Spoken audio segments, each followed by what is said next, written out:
Well, hey, this is Jeff. I'm here at Black Hill Park, and man, I think the entire county is out here tonight. We all had a good idea to get out of the house for a little bit and enjoy a little bit of what God created. But yeah, I've been thinking today about how much I don't like being called a fool. So let me tell you a little bit about myself. I think I'm a pretty smart guy. In fact, I've always thought I was a pretty smart guy.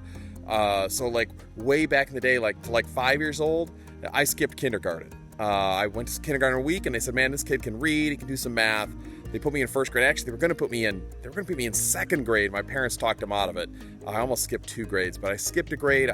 I always did really well in school. I didn't always have the grades to show for it because I just didn't do the work all the time. I figured if I know the stuff, if I do the homework, my teachers loved that. My parents loved that.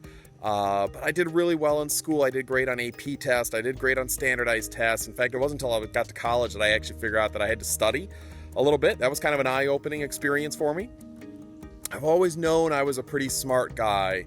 And in fact, I wasn't always really humble about it. I was kind of in people's face about it. But then I read the Bible, and I see that God actually calls me, well, a bit of a fool. So there's a story that Jesus told that I was looking at this week for Kids Church. It's found in Matthew 7, right at the very end of the Sermon on the Mount. And Jesus says this: "Anyone who listens to my teaching and follows it is wise, like a person who builds a house on solid rock. Though the rain comes in torrents and the floodwaters rise and the winds beat against that house, it won't collapse because it's built on bedrock." It kind of sounds how I want to be described as. I want to be described as wise. But then he says, "But anyone who hears my teaching and doesn't obey it is foolish, like a person who builds a house on sand.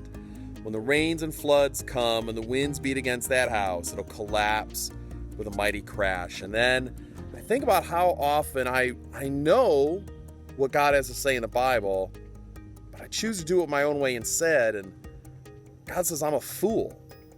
I don't know about you, but I don't like being called a fool. I like my self-identity, my self-image as this really smart guy.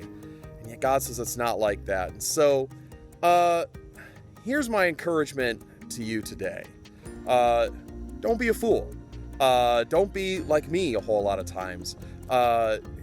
Know what Jesus has to say. Read the Bible. Sermon on the Mount, by the way, is a great place to start. If you're wondering, like, where should I even start in this Bible thing? Matthew's chapter 5, 6, and 7, the Sermon on the Mount, is a great place to start. Read through that kind of every day for a week. You'll hear some really challenging things that Jesus has to tell us.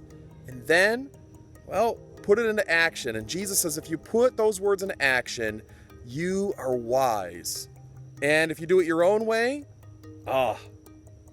you're a fool. Well, here's one fool to you. Hope you learn from me. Bye-bye, guys.